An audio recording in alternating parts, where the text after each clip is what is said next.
আসসালামু আলাইকুম এভরিওয়ান, আশা করছি সবাই ভালো আছেন। আজকে আমি আপনাদের সাথে শেয়ার করব ধুন্দুল দিয়ে চিংড়ি মাছের ঝোল রেসিপি। গরমের জন্য ধুন্দুল তরকারি বেস্ট একটা খাবার। আমার ভিডিওগুলো যদি আপনাদের কাছে ভালো লেগে থাকে অবশ্যই ফলো দিয়ে রাখবেন প্লিজ।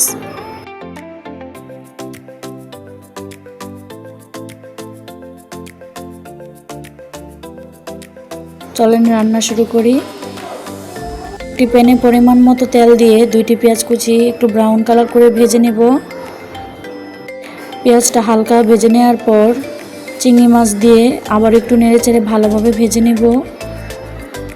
দিয়ে দিচ্ছি 1 চামচ আদা বাটা, 1 চামচ রসুন বাটা, আবার একটু নেড়েচেড়ে 30 সেকেন্ডের মতন ভেজে নেব। অল্প একটু পানি দিয়ে দিচ্ছি, স্বাদ মতো লবণ, 1 চামচ হলুদের গুঁড়া, 2 চামচ মরিচের গুঁড়া দিয়ে দিচ্ছি, 1 চামচ ধনিয়ার গুঁড়া দিয়ে আবারও মশলাটা খুব ভালোভাবে নেড়েচেড়ে কষিয়ে নিব। এই তো মশলাটা কষানো হয়ে গেছে। এখানে ধুন্দুলগুলো কেটে ধুয়ে পরিষ্কার করে নিয়েছি। এখন কষানো মশলার মধ্যে ধুন্দুলগুলো দিয়ে একটু নেড়েচেড়ে ভালোভাবে কষিয়ে নিব কিছুক্ষণ।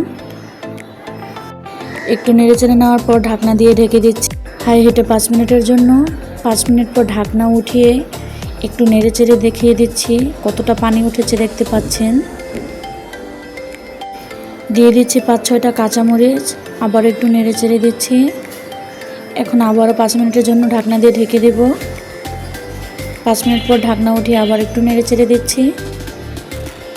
দিয়ে দিচ্ছি অল্প একটু ধনিয়া পাতা কুচি। আমি কিন্তু এখানে কোনো পানি অ্যাড করিনি, ধুন্দুল থেকে যথেষ্ট পরিমাণ পানি উঠেছে।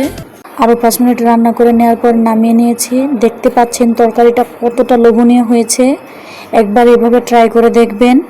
আরও নতুন নতুন ভিডিও দেখতে হলে ফলো দিয়ে রাখবেন প্লিজ।